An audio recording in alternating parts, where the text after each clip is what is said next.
Good morning, everybody. As somebody who's been playing Dungeons and Dragons for a very long time, I have had the opportunity to play a lot of interesting, quirky, and gimmicky builds. And one of my favorite gimmick builds to play is the Flame Blade build, because Flame Blade is just really cool. It is a druid spell that lets you summon a weapon or two weapons that are scimitars, but they don't follow the conventional rules of scimitars. You do need to be proficient with them, but because you're summoning them and they're like based off of your force of will, they actually use their wisdom to hit and damage as opposed to your strength. And on top of that, because again, they're manifesting from your will, if you're a monk, you can actually use flame blades without losing the ability to be centered.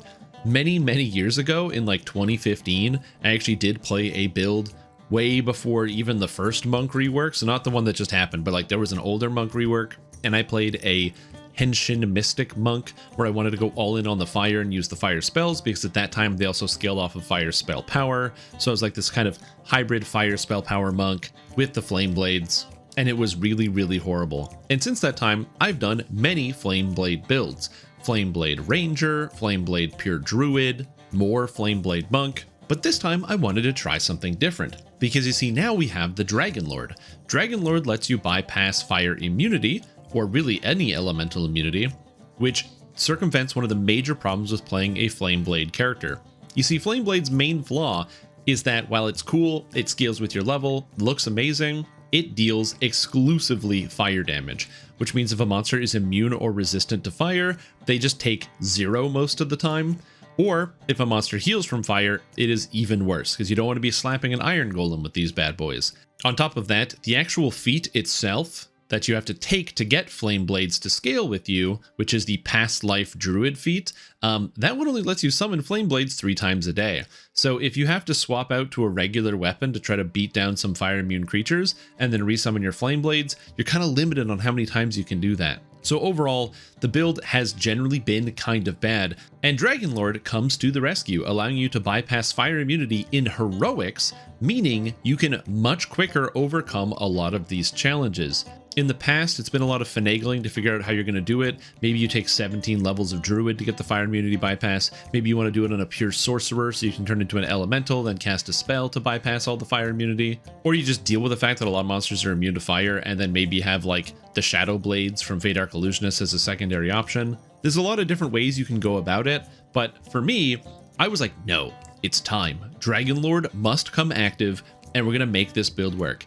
And I'm going to be honest with you, it sucks. It's still like really cool, obviously, with the new fire cosmetic that they recently added, on top of having just pure fire magic and fire blades. Yeah, I'm gonna be honest, it looks amazing. It felt pretty good, but in general, you're just still missing a whole lot.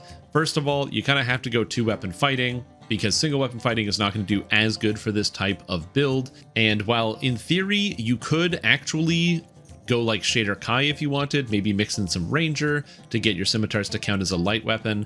I have been playing a lot of Pathfinder Wrath of the Righteous and finding other ways to get your charisma or your wisdom or your intelligence to add to your armor class is really important in that game. And so my brain was on this path of like, ooh, what if I did Dragonlord and Sacred Fist so I could add my charisma to my armor class and I could use my charisma to hit and damage? Because you see, the Flame Blades use wisdom to hit and damage, and unfortunately, Dragonlord is strength or charisma. That's it. You don't get a chance to use wisdom in that tree. And there's no way to make flame blades actually scale off of strength. If you could, this would be a much easier character to build, but instead we are locked directly into just using charisma. So since I'm already using charisma, I was like, well, I'll take some Sacred Fist, because Sacred Fist gives the ability to get charisma to hit and damage as long as you are centered. And wouldn't you know, the flame blades are centered. And then I figured, why not just throw in some monk? And it became this whole abomination. The Dragonlord gives me +2 critical threat multiplier, which is really good when using scimitar type weapons. On top of that, it also grants the fire immunity bypass, the charisma based trance, and on top of that you also get the dragon roar, which is extremely valuable since it knocks out basically everything in the entire game, making it so your character will just feel good regardless of how else you decide to play it. The Sacred Fist actually gives a surprising amount with a lot of extra armor class, some melee power, the imbue that actually deals light damage, so that way you can still do some damage when a monster is entirely fire immune and you don't have the bypass going just yet, as well as Exalted Cleave, which is still one of the best buttons in DDO that you can press, and having access to Exalted Cleave on a character like this that stacks up a whole bunch of charisma is really nice for actually being able to hit monsters with really high armor class. And then the monk gives a ton. Not only do you you have evasion, you don't have to worry about that as much, but you get the extra stances, which in this character's case, you can use for fire stance to get extra ki per strike, because Sacred Fist has no way to get extra ki per strike. But on top of that, you can also gain extra ki on critical hit. And if you take the feats, you're able to get increased critical multiplier on rolls of 19 or 20, which can be quite good. But also there's a lot of really good low hanging fruit in several of the monk trees, specifically the Shintao tree, picking up Iron Skin for 20 physical resistance rating and quick strike, which now works on anything, and Henshin Mystic, which allows you to pick up the elemental weakness effect to make monsters take 10% more damage from fire. And since your character is a pure fire build and you only deal fire damage, well, guess what? It's actually pretty good to make its monsters take 10% more damage. My character leveled fine. I mean, as fine as it could be. You're pretty much entirely single target until you get into epics, as it's really tedious to be able to fit in any type of area of effect attack during the leveling process on this character. I did use the Exalted Whirlwind from Sacred Fist quite a bit just to give me some leveling ability, some area of effect. However, once you get into epics, all of this is solved with Quick Cutter, so you don't have to worry about that. It's also funny too with this character, because of the fact that you only have like a little bit of Sacred Fist, you actually don't get a lot of the healing that normally you would pick up in a Sacred Fist. So while you don't have like some of the more impactful cure spells, at the very least, I did spend some points investing into the Sacred Defender tree to give me extra lay on hands, which was very helpful for both healing myself and my allies while I was going through it. And that was just generally pretty nice. It was oftentimes between the lay on hands and the second wind from fighter, I never really ran out of health, so that was pretty good. And then the actual leveling path was kind of weird. Also, this character is using a weird bug. I forgot to mention that I'm in Eladrin, and Eladrin are like Fae type elves that come from another dimension. Well, in the game, as of the recording of this video, they can take the religion, the Undying Court, which they're not supposed to be able to take. So what we do, at level 1, you take magical training, so that way you can use the Fey Dark Illusionist tree for charisma to hit and damage. And then once you have enough Sacred Fist levels to be able to get charisma to hit and damage from Sacred Fist anyway, that's when you can swap out the magical training feat for the Undying Court feat, which means now your character is able to use scimitars as a favored weapon, which means you can get all of the favored weapon bonuses for using scimitars. Specifically, there's like some feats that do this, and also we do end up going into Divine Crusader because you can get some extra power there. This character is also nice because you get to stack up a whole bunch of like critical damage effects, so you actually crit really, really hard, which is good. Again, the main issue with this build is that like the second you run into a room full of fire immune creatures, you kind of just have to go single target mode and knocking the targets down one step at a time, which is another reason why we actually take Improved Sunder on this build, because Improved Sunder allows you to have a shorter cooldown on your Sunder ability, which you're going to need for a lot of those fire immunes. So, is this build good? No, absolutely not. It requires you to have a past life of Druid, because you need to take the feat to be able to get access to Flameblade without having any Druid levels. And you also need a way to bypass fire immunity, and what you could do with this character is just play regular Dragonlord and just use regular scimitars, and the game would be faster and easier. But this one looks really cool, and it's very unique. Plus, there are some niche circumstances where, because you can increase the amount of damage that monsters take from fire, technically, it does do more direct damage on a single target if the monster is not already immune, and you can debuff things for allies who happen to also be using fire, so that is kind of cool. Some people might be wondering why I'm not using Druid in this build, and the reason for that is if you're a Druid, you cast Flameblade at level 3, but then like, unless you actually take levels of Druid, your Flameblade spell doesn't level up, so you're using a level 3 weapon, and one of the most important things when you play a melee character or a ranged character is upgrading your weapon as you go. Like, you really need to be finding new weapons and upgrading your weapons so that way you can have higher amounts of damage and better weapon effects on them. So using a level 3 weapon is not ideal, but by having it from the feat, the past life Druid feat, that makes it so that it actually just uses my character level. So then, number one, I don't need to have any levels of Druid, and I can have the Flameblade just level with me, so I don't have to worry about like, oh, what's my caster level and trying to do the math on that. It just takes all that work out for me, so it just makes it a lot easier. Yeah, I can't really recommend that you do play this or emulate it unless you hate yourself, but I can say that it was still a lot of fun. I really enjoyed it. Just the feeling of being all fire was cool. Plus, joining a random group and people would either see the specific breakdown of my classes when I would ask to join, or just see the flame blades, and I'd have to link them in chat because people would be like, what the heck is this? What are you doing? Why are your weapons made of fire? Funnily enough, there actually is an endgame weapon called Valorius the Flameblade, which I think I show off in the actual build section. And it's basically an endgame weapon, so you can stick with flame blades all the way through, The one downside with Valorius is it doesn't apply any legendary green steel effects because it's a slightly older item. If it did apply green steel effects, it would be really, really nice, especially if you could apply Ash with it, which would be fantastic. Unfortunately, you cannot. So the solution to this problem is you would have probably Valorius in the main hand, and then you would use an offhand that happens to have either Ash or Dust built into it, or possibly even Ooze, because you have to be dual wielding 2 different weapons.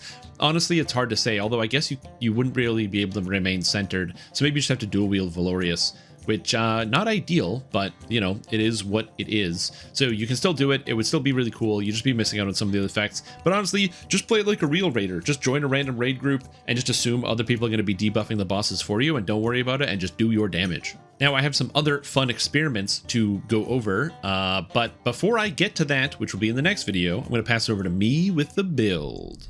Doing exclusively fire damage is terribly stupid, but if you want to try doing that just like me, you can do that here with the Dragonlord Sacred Fist Monk. Now there's actually a lot of interesting ways to play this, and if I was to go back and do it again in the build guide that I will be releasing with this, I actually wouldn't take the Monk. I would just go Dragonlord and Sacred Fist. So the build you're going to be getting will not have Monk in it. And the main reason why you want to exclude Monk is because it doesn't really give you as much as I thought it was going to, especially if you shift your feats around and make a couple changes. But even more impactful than that, the extra Sacred Fist levels will give you access to a spell called Sacred Flame Empowerment, which gives you an insane amount of damage if you actually wanted to play this at the end game with this type of character. But that being said, let's take a look at the stats. This type of character is entirely contingent on having a past life, so if you have no past lives, you can't play this at all, so don't even try. It requires Harbinger of Nature's Wrath, the Druid past life. By actually spending the points and taking Harbinger of Nature's Wrath, that or not spending points, but spending the feat, it allows you to summon the Flame Blades 3 times per rest. The reason why we do this instead of just taking Druid levels is because if you take Druid levels, they'll only summon the blades at the caster level of the amount of Druid that you have. So if you have 3 levels of Druid for Flame Blades, you're going to have level 3 Flame Blades the whole time, and I'm sorry, that's kind of bad. With this, it scales up to your level, which means the Flame Blades will continue to get better as you level up, which is really, really nice. Now, the Flame Blades have a couple interesting quirks among them. First, they're fire. They do not deal physical damage, which means if any monsters are immune to physical damage, they don't take any damage from this at all whatsoever, which is kind of bad. You kind of have to deal damage to monsters to kill them. So fire immunes are a huge problem for this character. But not only are fire immunes a big problem for this character, fire resistant monsters are also a big issue. Now that is one of the reasons why we go Dragonlord, as Dragonlord will allow you to bypass fire immunity, as Dragonlords have an ability here called Battlefield Tactician 4, and it says, when you sunder enemies, it makes them vulnerable to the element of your Draconic Soul for 10 seconds. So we take Draconic Soul Fire, then when I click Sunder on a monster, it is no longer immune to fire. This is one of the reasons we also take the feat, where is it here? We take the Martial feat, Improve Sunder, although I will actually recommend that you swap that out. So again, the final build is going to have basically a different version, so you're going to want to watch the video and kind of read the build at the same time to get the full gist of it, because there's some feat swapping that goes along here. But all in all, this build is interesting, and it does some cool stuff with fire damage, especially since you can sunder every 7 seconds, which lets you bypass fire immunity for the most part. There's a couple quests you don't want to do. For example, in Sharn, there's quests like the Magma Must Flow, where half the monsters are pure fire, and it's very, very doable, but slow. So just keep that in mind when you play a character like this. Fortunately, at the endgame, fire immunity is actually not that common in modern DDO endgame. Very few monsters happen to be immune to fire. I'm talking about like Chill of Ravenloft and Myth Draenor. Most of the monsters are at the very least vulnerable to fire, so it's not too bad. But it is a huge problem to get this going. And once you get to the end game for this specific build, if you want to go all in on fire damage, you are locked into the raid item Valorius the Flame Blade, as Valorius, I should pull it up here, Valorius DDO. Valorius the Flame Blade is an actual physical weapon. Well, not physical, it still does fire damage, but it's a weapon you can equip and put sentience into, and it is the exact same thing. So this would be kind of the end game weapon that you would build up to. This comes from the Dryad and the Demigod raid, and this item drops all the time, and nobody wants it. So if you do the raid and it drops, I guarantee you're going to be the only one who wants it. So you can get it 100% of the time, as long as you join a Dryad and the Demigod raid. But let's get back into actually how to put it together. With this character, I decided to go Charisma. Even though the blade uses Wisdom to hit and damage as a baseline, I went Charisma for 2 reasons. Reason 1 is that Dragonlord can scale everything off of Charisma, all of its like Dragon Breaths and things, the big stun scales off Charisma, the Trance is Charisma, which is pretty good. And then number 2, combining it with Sacred Fist effects that also scale off of Charisma, like Sacred Fist saving throws, the Sacred Fist key bonus, the Sacred Fist lay on hands, so I can actually heal myself and others relatively effectively with my Charisma, as well as getting to add my Charisma to my armor class, which generally isn't super important, but with a character like this, it should be fairly easy to get above 200 armor class with a character like this, which is not too bad when you're playing in melee. So Charisma ends up being this main stat. I did end up going along with 2-weapon fighting because I thought 2-weapon fighting was cool, and so I will recommend that for this character, so you're going to want to go have enough dexterity for that. And I took Eladrin. Now, Eladrin isn't necessary, but I think it is the best for this because you get a bonus to your Charisma, which is really, really nice, from the Spring Eladrin feat, and you can get even more Charisma out of the base of the Eladrin tree, while also getting the bonuses to Elf hit chance, or this hit damage, or sorry, percent chance to hit with all attacks, which is really important for a character like this. This is what effectively allows you to get over 200 accuracy, which you're going to need for actually hitting monsters into the end game. As far as the skills go, doesn't really matter. I had some concentration, doesn't matter. I have some jump, doesn't matter. Have some tumble, I like tumble, and UMD. Basic stuff, just put the points into the good stuff. You don't really need anything else other than that. As far as the feats went, the only actual interesting feats I want to talk about, because you're taking all the combat style feats to weapon fighting. As far as the martial feats, I did take Improved Sunder, and I got this pretty early, so I could sunder things more often when I was leveling, if you want to level the type of weapon like this. Of course, we take Improved Critical Slashing, because it is, in fact, a slashing weapon. But a couple of the changes, religious feats. I did actually take Father of the Undying Court. Father of the Undying Court allows me to treat the scimitar as a favored weapon, which means I can use it with anything favored. There are favored weapon bonuses, like I took Child of Faith for +2 to hit and damage with these scimitars. Father of the Dying Court also gives +1 to hit with favored weapons on top of that. And then in Epic Destinies, you can use it with Divine Crusader to get even more hit chance and damage, which is not bad. And then also Divine Dream from the Sacred Fist gives charisma hit and damage with key weapons, and conveniently, because these swords are made of pure fire, they actually count as a key weapon, even though scimitars generally aren't. Outside of that, no real major feats. Like I said, I would probably get rid of the monk if I could. You'd like give up deflect arrows, but who cares? If you really want deflect arrows, you can go to Destiny to pick it up. And then for Epic and Destiny feats, standard melee affair. Deific Warding, Double Strike, Embodiment of Law, Perfect 2-weapon fighting, and then your Epic feats, again standard. Overwhelming Critical, Patience, Epic Damage Reduction, Eerie Aim. Probably take Titan's Blood, unless you happen to get yourself a Heart Shard, then take something else. But yeah, overall, it's pretty straightforward basic feats. Where it becomes a little less basic is the actual enhancement tree. Again, we're Dragonlord. This is a standard Dragonlord. You're playing Dragonlord. You've done this 100 times. The reason we use Dragonlord is because it gives you +2 competence bonus to crit multi with all weapons, and I am in fact using scimitars, which have really high threat range, so they crit all the time, but the damage, not so good. So that's why we get Patience along with this, so it becomes a ×5, and we crit all the time, which is really, really nice. Sacred Fist is good because it changes the imbue dice into light, so even when monsters are immune to fire, you can just stab them and do a little bit of damage in the interim. May or may not be useful, but still pretty good. Shintao is nice because it gives access to Quick Strike, which works with any weapon type, so I get 25% bonus here, as well as the, or 25% morale bonus Double Strike, as well as Iron Skin. However, if you drop the Monk, you won't have this anymore. So in exchange, you can just put the points into Vistani Knife Fighter, gaining some of the Double Strike back as a passive. You actually overcap on Double Strike on this build, so you don't need Quick Strike, which is kind of funny. But you get some of the Double Strike as a passive, as well as grabbing access to Knife Juggler here for that deflect arrows to come back. So again, you don't really miss that much by getting rid of some of the Monk, although one of the hardest things about getting rid of Monk on this build, which again I think is probably worth it, is you lose access to Porous Soul, and what this does is it lets you make an enemy take 10% more damage from fire. So losing it on that is kind of a pain, but I still think having 8 levels of the Paladin is probably going to be better. Maybe you do like 11-8-1, or maybe you do like 10-8-2. I might change up the build, but yeah, you really want to hit Sacred Flame Empowerment in here. It's kind of impactful. Other than that, pretty straightforward enhancement trees, just getting some damage, more damage, getting some damage, picking up some damage. So that's pretty much all we grab there. As far as the Epic Destinies go, a lot of ways you can go with this one. Right away, Quick Cutter, too good, gotta use it. I wish I could do something other than Quick Cutter, but Quick Cutter is too good, gotta use it. Then we have Divine Crusader, and the reason I use Divine Crusader on this character build is specifically because I thought it would be cool. You get some kind of fire damage kind of built in. You got the smites. The smites are actually quite good in this character because we do take Exalted Smite, so being able to use your smites more often is great. You can easily fit in power critical, which I will be fitting into the final build to make sure you can actually have extra damage here. And then going up to the top, it gives you vulnerability stacking from Bring Down Wrath, which is really nice. The extra damage from Law of the Divine, because you're attacking so much, you're getting a lot of extra damage. Buffing the entire raid group with your smites allows you to apply the Crusade buff for a 10% damage buff to the entire raid, which is really good. And then the raise the entire raid button at Beckon Divinity, which is pretty good.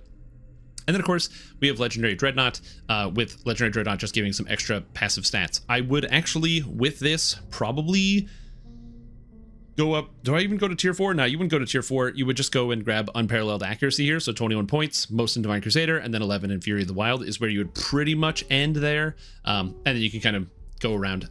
I tried some of the other epic strikes and melee strikes, and they just didn't feel as good.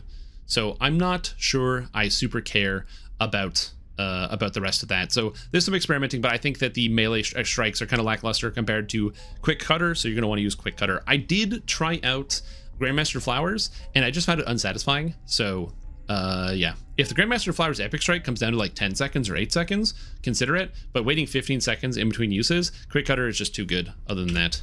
And then lastly, we go to items. What items should you equip?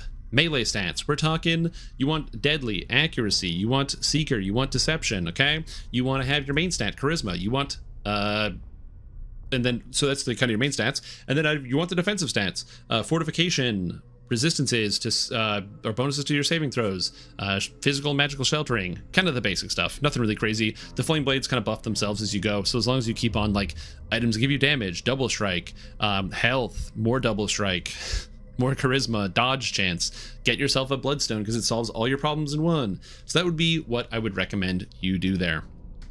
Anyways, that's basically it. Don't play this character. I can't recommend it, but if you want to try it, there will be a build for you to examine and give it a shot yourself if you just really hate your own gameplay experience and you want to make it worse. But the follow-up to this will actually be I don't know if it's better or worse, but it's dumber, a different type of, let's call it Flame Blade build, which you'll be seeing soon. Anyways, that's all I have for you today. Thank you for watching. Hope you had a fantastic time. If you like what you saw, consider following the channel, and I'll see you next time. I'm more emotive because I'm standing now. Isn't that cool? Whoa. And that's it. Done. Recording over.